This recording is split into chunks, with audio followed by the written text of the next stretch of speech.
they need to make sure they repair and not take damages here. You got one of these guys taken out, so he has managed to sort of piecemeal. He is going to get a kill here off of one of these Brels. That's good for him, but he's lost a Boggz so far.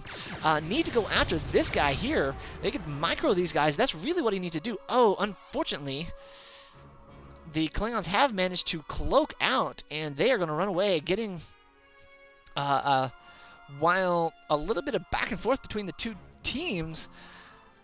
The Butters here getting a couple kills in his favor, where the Klingons actually got a couple, Boggz getting a couple kills on the Borg, and the Borg are possibly looking to go to, has managed to put up a cube, going to get a second dodecahedron, and this looks like a regen intercept module.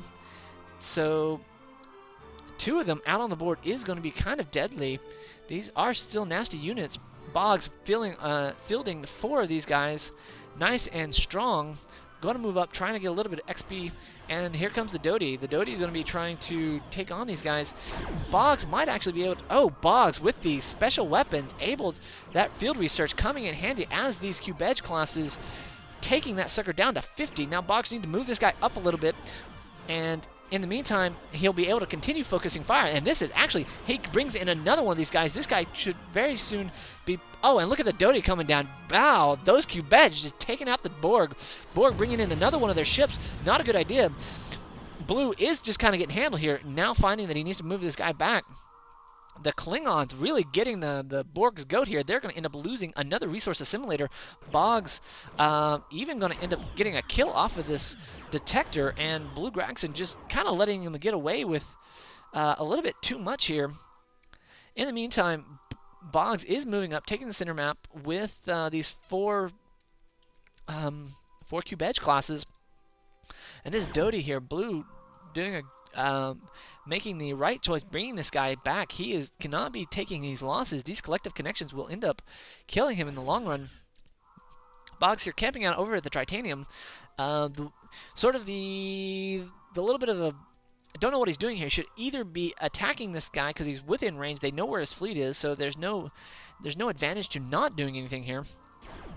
I really think you should go pressure this guy here. Giving those guys free dilithium is not really worth it. But if nothing else, Boggz is going to get some experience off of these, makes his Cube Edge a little bit nicer. So in the meantime, you can see that Blues, the Green Borg's teammate, coming in with some Borels and Cube Edge classes, but they're kind of getting a little bit strung out here. So the Klingons do get probably a kill off of that, a little bit of extra experience, as the orange Klingons slowly slinking across the map, all nice and honorably. And Blue still getting away with this binding here. Don't know what the deal is with here. However, you can see that there are some cohorts on the field, so you can see that Butters has moved into cohort production, doing that right now, and shield breaking torpedo on the map. Now, you can see here that Boggz has got a fleet of 5 of these guys, and they are sort of going to make a run for this, but you can see Butters has put up a weapons platform. Good on his part, going to keep away Boggz. Boggz is not cloaking, and this is going to give Butters the ability to know where this guy is, as in comes just this sort of outnumbering fleet, but Boggz is moving around, not staying in one position. That is actually saving him. Butters having to do a little bit of extra micro. Boggz, by not staying in one place, I don't know if he's doing this on purpose, but if he is, that is a good heads up. And if he's not, just good luck on his part. A lot of these ships are similar speeds. You have the Cube Edge class versus the Cube Edge. The Borels and the Cohorts aren't actually short range, and therefore they are faster. But I think what we're going to see here is Boggz bringing in a 6th guy, and then he's going to try to attack this resource assimilator. He's going to get a lot of fun with these other Klingons here as they come in. Now the Klingons need to make sure that they do a good job of getting in on this if they're going to do this at all. Boggz having wasted his energy on these guys, and Boggz now looking to get some kills off of these. These guys are going to take down a lot of these Borels. Boggz going to trying to get one of his ships out there. I see a Borel going down, I think, and down goes a Cube Edge class. One of those, that is actually not in, and up comes the orange teammate here. And you can see that yellow. This is actually Boggz here bringing in cavorts. I guess they were down below, and he's losing a cavort there. So the orange team getting just a ton of damage taken to them, and in the meantime, losses all across the board. Boggz getting a save off of one of his ships, as one of his cavorts is moving up here, trying to stay away and out of range of that fire. Here comes about 6 of these bugs. These bugs are a little bit outnumbered. Not good, but they might be taking... They are fresh bugs versus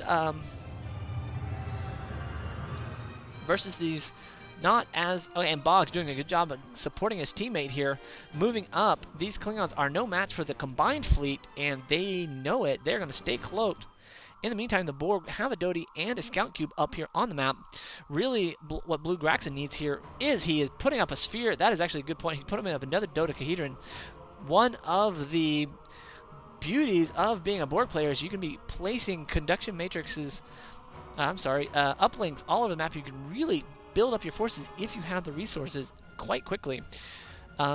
Versus other races have to build through star yards, and you have to build your construction facility. Borg come up with it with their constructor.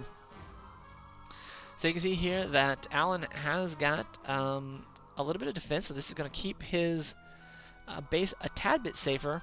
However, you can see that he is doing a lot of turtling here with his phaser sentries. This is going to hurt his ship production. You can see he only has 6, whereas if you take a look over here, here is a good 5 of these guys, followed by, there's 2 over here, so that's 7 ships on the field, followed by a couple more that are in production over here. So Butters is about to have about 10 ships on the map versus Alan. Well, actually, I'm going to take that back. Alan has a decent crew fielded here. He's got these S2s. These S2s do have their special, and that 30% special here. It is the Alpha Catch So White. That is a nice little addition. He needs to make sure that they stay grouped with ships. And so yeah, we have what looks to... Oh, and here comes BlueGraxxon fielding his sphere, and the Klingons are about to find this guy. These guys actually do have their researched, and they have a gravity marker, but the gravity marker is no good if you're a cloak, because they just don't have the energy to put that sucker down. In the meantime, the Klingons are going to look to the other Klingons. The orange Klingons are making a move while the Borg are moving into Boggs' base. Boggz is in the meantime trying to put up a battle yard. This is going to get interesting. He doesn't really have all that he needs in order to defend this position here. And in the meantime, you can see that there is a little bit of confusion over whose mine this is. And yeah, so here comes the Borg. The Borg are trying to get out of the way. You can see that Boggz and these bugs here have managed to get in a nice position here. The dodecahedrons taking out these Brels with their long range. The bugs also taking extra damage. This is actually a bad part on both of these players, taking unnecessary damage, losing a ship here. In the meantime, you can see that the Klingons have decided to not let the Klingons get much of anything here, and they are punishing the left-hand team from doing much of anything here. So Alpha actually moving up, whereas his teammate is going to be left to the Boggz. Boggz is going to be left to the Borg by himself if he doesn't watch out. And that could be very harmful, but his teammate, splitting his forces. His S2s going up on their own. This is bad if he continues doing this. These S2s all by themselves. This is going to hurt. These S2s are not going to be able to take on these cavorts. These cavorts are going to eat up these S2s by themselves, and these bugs are going to be so much weaker. Oh, not a good thing. And this Alan moving in, going to engage way too early, getting in range of everything. Boggz being forced to move in. Oh, this is going to spell disaster, and I see S2s actually pushing off the orange Klingons, but down goes a dodecahedron. Another dodecahedron coming in, but this is going to be a very costly couple of kills. There is really nothing. Oh, and there is a gravity mine on the Borg sphere. This is going to really keep it from doing a whole... Okay, so they are going to get a dodecahedron kill here. That is at least something here. The